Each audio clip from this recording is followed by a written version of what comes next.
Graça e paz da parte de nosso Senhor Jesus Cristo. Amém, meus irmãos? Nós estamos aqui em mais uma noite de sábado para a gente refletir um pouco mais sobre a palavra do Senhor. Mas antes de falar sobre aquilo que nós vamos falar hoje, eu quero desejar um domingo abençoado para todos os pastores do Brasil, porque amanhã, é o segundo domingo de junho, é dia do pastor evangélico. Tem pessoas que comemoram ali no dia 8, mas a data é o segundo domingo de junho. Então eu quero deixar o meu abraço apertado para todo pastor desse Brasil, pedir a Deus que possa abençoar e guardar ali o seu ministério, as suas famílias, os seus casamentos, porque pastor sem esposa é complicado, né? Pedir ali que eles não sejam ruins para suas esposas, para que as suas orações não sejam impedidas, como diz a palavra do Senhor, e que as esposas sejam ali submissas aos seus maridos, para que as famílias sejam fortes, sejam unidas e que os ministérios possam se manter. Então que Deus abençoe todos os pastores do Brasil nesse domingo de amanhã que comemoramos o dia do pastor. Lá na minha igreja nós já fizemos a nossa homenagem para o nosso querido pastor.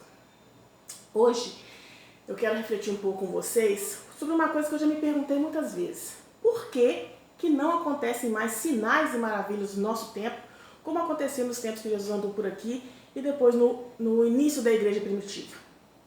Outra coisa que eu me pergunto sempre é por que sempre está aumentando o número de desigrejados. Então, eu vou ler um texto aqui, que está no livro de Atos, no capítulo 3, já no início, no verso 1, a palavra nos diz assim: Pedro e João subiam juntos ao templo à hora da oração, a nona.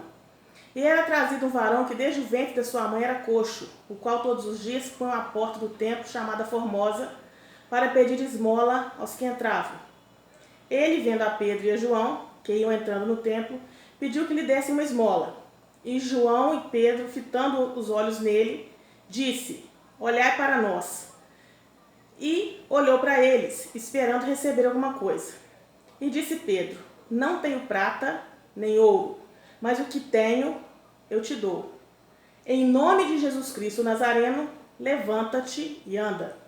E tomando pela mão direita, o levantou, e logo seus pés e tornozelos se firmaram. E, saltando ele, colocou-se de pé e andou e entrou com eles no templo, andando, saltando e louvando a Deus. Somente até aí. Não somente esse texto, vai ter vários textos, nós vamos ter como referência de que na igreja primitiva haviam sinais. Aqui mesmo no livro de Atos diz que até a sombra de Pedro curava. Havia grande fé. O livro de Atos também vai dizer que os primeiros cristãos eles eram unânimes na oração, que eles tinham tudo em comum, que dividiam ali seus bens com alegria. Hoje isso não acontece. Dificilmente você vai encontrar alguém que se dizendo crente, né? Eu sempre gosto de fazer isso aqui porque crente até o diabo é, haja vista que caiu do céu. Sempre quer de Deus o quê? Prosperidade. Os que hoje, né, os chamados crentes, eles querem que Deus dê mais e mais a eles. Não querem partir aquilo que tem com os pobres. É lógico que eu não estou aqui falando de todos os crentes. Existe sim uma igreja remanescente, que ora, que é caridosa, que se preocupa sim com o órfão, com a viúva, com o pobre. Mas existe um número muito grande de pessoas que se dizem crentes evangélicas e também católicos, né? Que nós somos cristãos, irmãos católicos e protestantes são irmãos em Cristo, na mesma fé ali, com algumas diferenças doutrinárias. Mas muitos de nós, a maioria de nós, não consegue viver conforme a igreja primitiva vivia e não consegue, portanto, operar os milagres que aqueles homens de Deus operavam. O Espírito Santo não mudou, Jesus não mudou. O poder ainda está sobre a igreja. Todo aquele que recebe a Cristo e luta ali, recebe dons espirituais e é batizado com o Espírito Santo, ele tem, sim, poder e autoridade no nome de Jesus de operar milagres. Só que existem muitas coisas que nos impedem de ter este poder. Entre outras coisas, essa falta de caridade, de humanidade, de viver em unanimidade com o mesmo pensamento dentro da fé. Isso impede, muitas vezes, o agir de Deus. Isso enfraquece a fé daqueles que discipulamos. Porque se não damos um bom testemunho, como é que vamos discipular as pessoas? Né? Existe aquele velho ditado que diz: se aprende muito mais pelo que você vê o outro fazer do que simplesmente por aquilo que ele disse que você deve fazer. E pegando um gancho nisso aí, eu já vou para a nossa segunda questão, nosso segundo questionamento. Por que tantos desigrejados? E vale ressaltar que desigrejado é uma coisa, desviado é outra. Nem todo desigrejado está desviado. A gente, quando vai para o Senhor, muitas vezes a gente aprende um pouco errado, aprende que só os protestantes evangélicos é que vão para o céu, só eles é que são salvos, quando na verdade a palavra de Deus diz que todo aquele que recebe o Senhor como seu único e suficiente Salvador, não adorando outros deuses, nem idolatrando nem homens, nem seres de gesso, nem imagens de mármore, esses são salvos pelos merecimentos de nosso Senhor. Não diz que é o crente, não diz que é o católico, não diz que é aquele que aceitou a Cristo, portanto cristão. Por causa disso, por causa dessa dificuldade que a igreja tem de viver como Cristo nos ensinou, de não ter uma unanimidade, isso enfraquece a fé de muita gente. Decepções com seres humanos, com pastores e mestres e padres, né, e sacerdotes.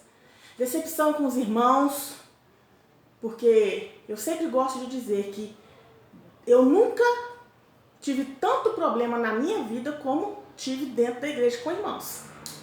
Eu nunca fui tão caluniada, tão perseguida, tão mal falada, fora no que a gente chama de mundo, como fui muitas vezes pelos irmãos. Pela fofoca, pela língua grande que se tem dentro da igreja, pela falta de reverência e respeito pela dor do outro, por se achar santarrão, eu sou salvo, eu sou maravilhoso, a minha vida é maravilhosa. Não, irmão, sabe o que nós somos? Nós somos pó e somos cinza. Todos nós somos pecadores, não há um só justo sobre a terra. Todos nós pecamos e estamos sempre necessitando da misericórdia de Deus. Por isso existem tantos desigrejados, pessoas que decepcionaram-se com a igreja, decepcionaram-se com os mestres, decepcionaram-se com os irmãos. Eu não estou dizendo com isso que é certo, de jeito nenhum. A palavra nos orienta a congregar.